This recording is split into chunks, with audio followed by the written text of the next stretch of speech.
Welcome to Eternal Manna, the daily devotional broadcast of Grace Gospel Church. Psalm 56, verse 8, the tears of David, and they should be your tears and my tears. Record my lament, list my tears on your scroll. Are they not in your record? And yesterday we ended by saying, what is sown as a tear will come up as a pearl. 2 Kings chapter 20 and verse 5, we read, I have heard your prayer and seen your tears. I will heal you.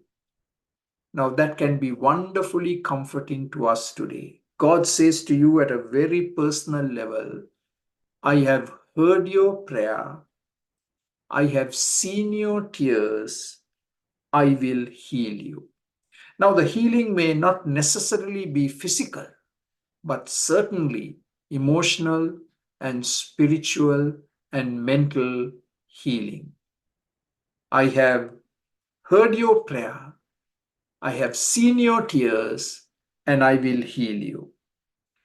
Now, in Psalm 10 and verse 14, the psalmist David tells us, you, O God, see trouble and grief. And again, very encouraging. You, O God, see trouble and grief. You may think that no one really knows and cares about what you're going through.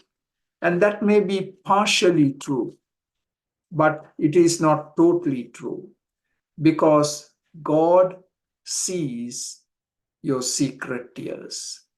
He sees your pain. He sees the grief that you're going through, and he records it, and he collects the tears in a bottle.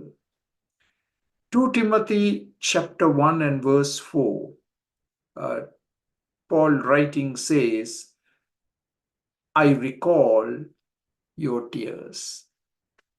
Paul was deeply moved by the tears of young Timothy. And it's always good to have a broken-hearted pastor. And here we find both Paul and Timothy broken-hearted. They both shed tears.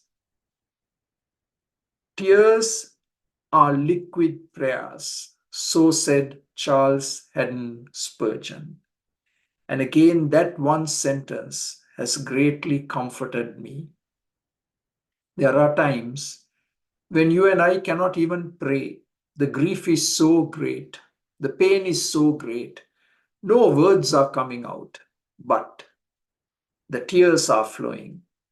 And Spurgeon says, tears are liquid prayers. So I want to encourage you to pray liquid prayers in the form of tears. Psalm 6 and verse 6, we find another statement from David. I am worn out from my groaning, and all night I flood my bed with weeping and drench my couch with tears.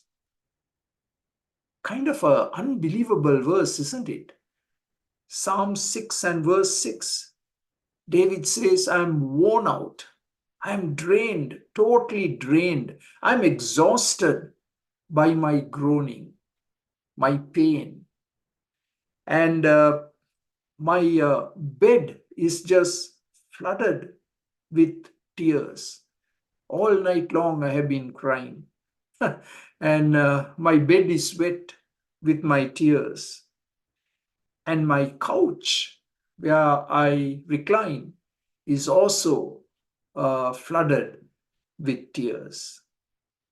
And maybe in some small way, you and I can enter into the experience of David. And we have had those days and nights where we have groaned, where we have felt the pain very intensely, and we have cried. Someone told me recently, I have cried so much, I have no more tears left to cry. And that could possibly be true for all of us at some point in our life. And again, I want to encourage you, God takes note of it all. And He is the God of tears. He is the God of tears. He understands your tears. He sympathizes with you. And He will heal. And He will come through for you. Rest in Him and rejoice in Him. Amen.